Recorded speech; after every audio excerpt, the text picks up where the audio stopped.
প্রিয় দর্শক, আসসালামু আলাইকুম। আশা করি সবাই অনেক বেশি ভালো আছেন। আজকে আমি একটি গুরুত্বপূর্ণ বিষয় নিয়ে আলোচনা করব। তা হচ্ছে পশ্চিমা বিরোধী অথবা আমেরিকা বিরোধীর জন্য মুসলিম দেশের প্রায় ৪টি নেতা ক্ষমতাচ্যুত হয়েছে। মানে আমেরিকা বা পশ্চিমা শক্তি তাদের ক্ষমতা থেকে দূরে সরিয়েছে। তাদের মধ্যে রয়েছেন অন্যতম পাকিস্তানের প্রধানমন্ত্রী ইমরান খান এবং লিবিয়ার যে প্রধানমন্ত্রী ছিলেন তিনি একজন এবং মিশরের যে প্রধানমন্ত্রী তিনি একজন এবং সর্বশেষ আমি বলতে পারি বাংলাদেশের শেখ হাসিনা।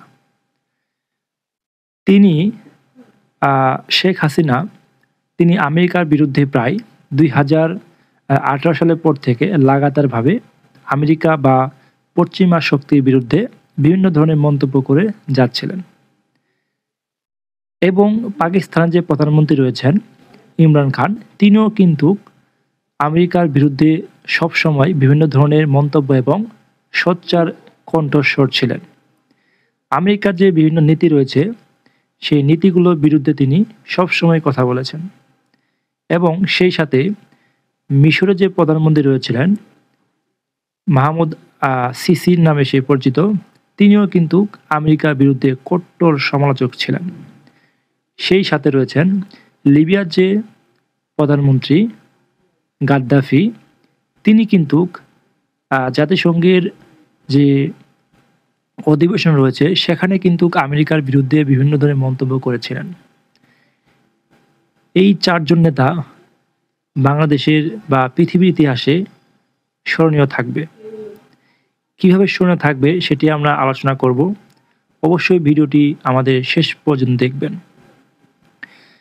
বাংলাদেশের ২০১৮ সালের নির্বাচনের পর থেকে বিভিন্ন আইন শৃঙ্খলা বাহিনী প্রধান এবং র্যাব সহ বিভিন্ন নিরাপত্তা যে প্রতিষ্ঠানগুলো রয়েছে তাদের উপর আমেরিকা কিন্তু স্যাংশন অথবা নিষেধাজ্ঞা দিয়েছিলেন।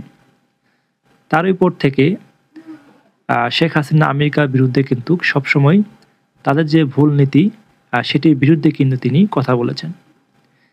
সেই সাথে বাংলাদেশের যে গণতান্ত্রিকভাবে দেশ চলাকালীন আমেরিকা সহ বিভিন্ন প্রতিষ্ঠান শেখ হাসিনার ওপর নিরাপত্তা সহ বিভিন্ন দিক থেকে তারা চাপ প্রয়োগ করতে শুরু করেন যেন তিনি ক্ষমতা থেকে সরে যান। সেই সাথে বাংলাদেশে যে বড় দুটি রাজনৈতিক দল বিএনপি এবং আওয়ামী লীগ, সেই সাথে জামাত, এই দুটি দলকে বাদ রেখে যখন শেখ হাসিনা নির্বাচন করেন তারপর থেকে আমেরিকা কিন্তু শেখ হাসিনার ওপর বিরক্ত। আমেরিকা চাচ্ছিলেন যেন বাংলাদেশে সুষ্ঠুভাবে গণতান্ত্রিক পদ্ধতিতে নির্বাচন হয়। আমেরিকার সেই চাওয়াকে তোয়াক্কা না করে শেখ হাসিনা কিন্তু নিজেই ২০১৮ সালে নির্বাচন করেন, মানে কাকতালীয়ভাবে বা আপনার যে রাতের ভোট নামে পরিচিত সেটি কিন্তু তিনি করেছিলেন এবং র্যাবের উপরে স্যাংশন সহ বিভিন্ন প্রতিষ্ঠানের উপরে চাপ প্রয়োগ করেন আমেরিকা।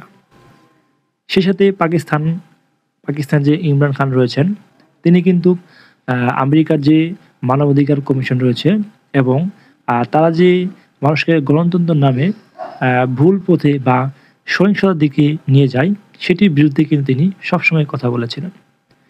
এবং আমেরিকা যে একটা ইসলাম বিদ্বেষী দেশ সেটিও কিন্তু তারা বলেছিলেন বিভিন্ন সময়।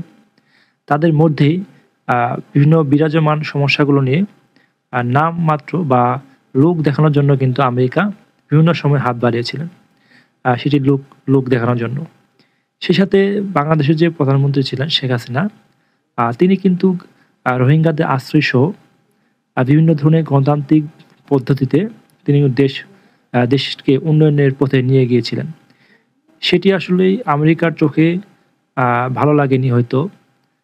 আবার তিনি আরও বলেছেন সেন্ট মার্টিন দ্বীপ সেটির জন্য আমেরিকা চাপ প্রয়োগ করেছিলেন এবং আমেরিকার বিরুদ্ধে তিনি সবসময় কণ্ঠস্বর ছিলেন। যিনি আমেরিকাকে তোয়াক্কা না করে রাশিয়া, চীন এবং ভারতের সাথে সুসম্পর্ক গড়ে তুলেছিলেন।